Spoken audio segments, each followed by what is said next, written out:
We are getting the verdict coming in right now. This is coming in real time, and we have count one here. This is the racketeering charge. We have the count here of not guilty on racketeering. This is coming in real time. We have count two also coming in here, not guilty. That is the sex trafficking of Cassie Ventura. Count three, we have guilty. Count three is guilty for the transportation of Cassie Ventura. That is guilty. Count four, this is the sex trafficking of Jane. That's a pseudonym. Not guilty.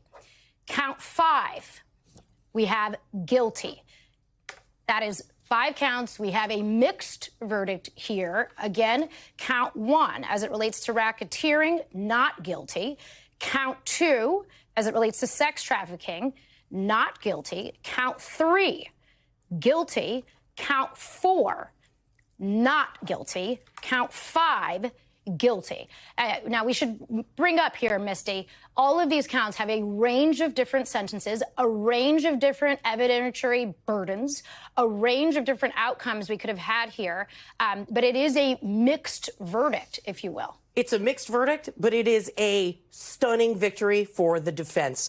The Mann Act, these charges, these were the easiest for prosecutors to prove, the lowest hanging fruit, merely required showing that state lines were crossed for the purpose to engage in prostitution. We saw a lot of evidence on these charges, did not have that element, Laura, of force, fraud, or coercion. And this carries the lightest sentence of these charges. It is a maximum of 10 years. And keep in mind, when you're talking about maximums aren't the rule. They are the exception. They're for the most exceptional and severe cases. So now you're talking about a sentence that's potentially in the lower range with time served because he's been behind bars. The fact that these sex trafficking charges, specifically with respect to Cassie Ventura, means that the jury was convinced by the defense, at least with respect to reasonable doubt, that the commercial sex, i.e. the freak-offs, were not connected to some of this violence, that there was not that force, fraud, or coercion element. That is, by far, from a penalty perspective, the most serious. It carried a 15-year minimum. So that is a huge distinction.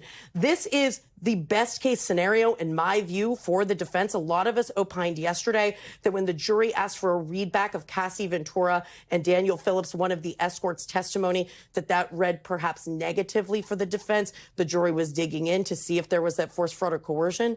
Clearly, it went the other way. And, it's interesting because the prosecutors had told them you don't have to find force, fraud, or, coercion on every single instance that he did this, right? You only have to find one. It doesn't have to be that this happened every time.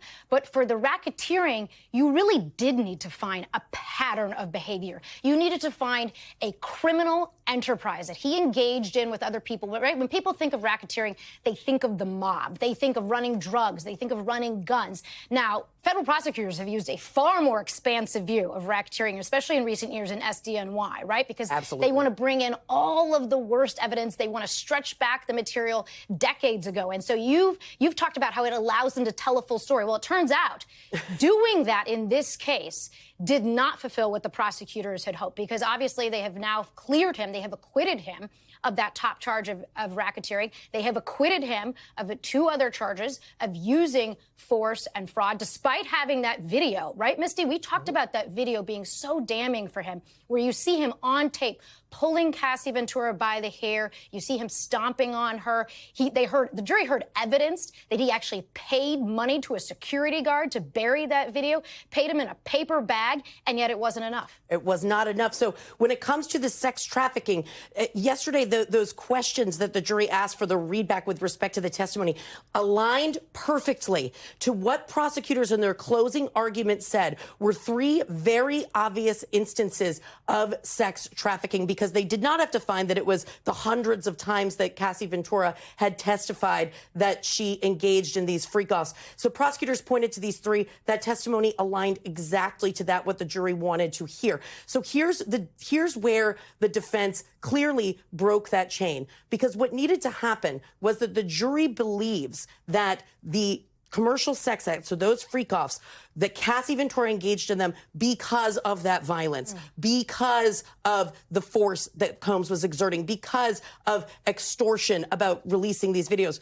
But what the defense argued was there were lots of other reasons. There was jealousy in the relationship. Yes, there was violence, but it related to these personal romantic relationships that he had with both Cassie and Jane. As opposed to being part of this masterminding of an enterprise. And you know what's interesting, Laura? So now we know, we opined about why the jury was not on the same page when it came to RICO. We said, was it because they couldn't agree on a predicate crime, or was it because they just couldn't get there with respect to the idea of this criminal enterprise, which has been very amorphous during the course of this case from prosecutors, hasn't really defined what it is or its purpose. And the answer is, it's that. It's either they didn't believe there was a conspiracy or the enterprise existed. And I say that because the Mann Act, these two charges are predicates for RICO. Yeah. So if they believed that there had been a criminal enterprise, that would have been enough. This would have satisfied the predicate crimes. So that means they didn't satisfy that. Okay, I want to go to Chloe Malas, who's standing by outside of court right now. Chloe, obviously a very emotional scene playing out in court. We don't have cameras in the courtroom, but we do have a team fanned out all over that building that you're looking at right now. Bring us inside the courtroom, if you will, Chloe, about what is happening in there. What is the reaction as this is still playing out and the judge thanking the jury now? Even though there are 2 guilty counts for the Mann Act, Laura, the transportation to engage in prostitution, this is a massive victory for Combs's 8-person defense team. Tenny Garagos, the daughter of celebrity attorney Mark Garagos, who is one of the lead attorneys for this criminal case of Combs, she's wiping tears. This is a massive moment because, like you said, sex trafficking had a mandatory 15-year minimum. I mean, the prosecutors, they painted Combs as somebody that was beating women, which they owned up to, but running a criminal enterprise, and that he sex trafficked 2 of his former girlfriends, Cassie Ventura and also Jane, who testified under a pseudonym.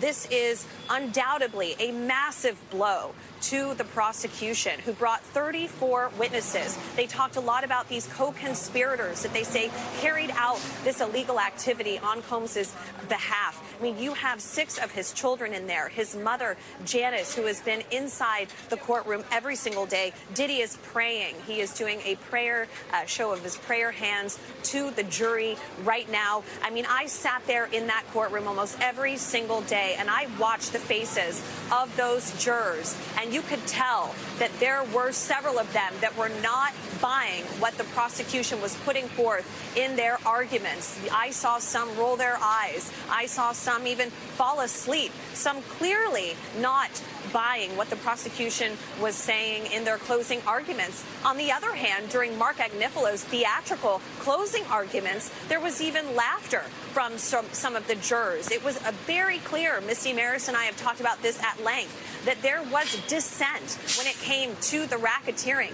And I think that it is incredibly powerful that this jury, some were unpersuadable, that overnight they were able, within just an hour, to come to a unanimous verdict on the racketeering conspiracy. I mean, again, Combs, who does not have a lengthy criminal record, this is somebody that Mann Act, it's a 10-year mandatory maximum. It's unlikely that he would get that full 10 years. So this is a man that could see a few years behind bars. Again, this is a very emotional day. We are expecting the attorneys to give a press conference. The prosecutors have said that they will be giving a written statement. They will not be speaking today. We also know that the family plans to address his children. They plan to address the public. And we do think that there could be a statement from Combs himself later today. But a very emotional scene in the courtroom. And I just want to remind everyone that over the last 7 weeks, although there were 34 witnesses that took the stand, Combs' team not calling a single witness and resting their case in just 30 minutes. I want to describe the scene behind me now. You have what I like to call citizen journalists. These are live bloggers, Instagrammers, TikTokers, filming every single day, live streaming what's happening here. There is a massive crowd gathering. There's about 100 people here right now. Some people are wearing free puffy shirts. You've seen that over the last several weeks. And again, Laura, a stunning victory, if you can call it that. But it is, considering that he was facing up to life in prison, for Combs and his legal team this morning. Yeah, no, there's no question that federal prosecutors are going to be massively disappointed with this verdict, even with those 2 guilty counts, Chloe. We thank you for watching, and remember, stay updated on breaking news and top stories on the NBC News app or watch live on our YouTube channel.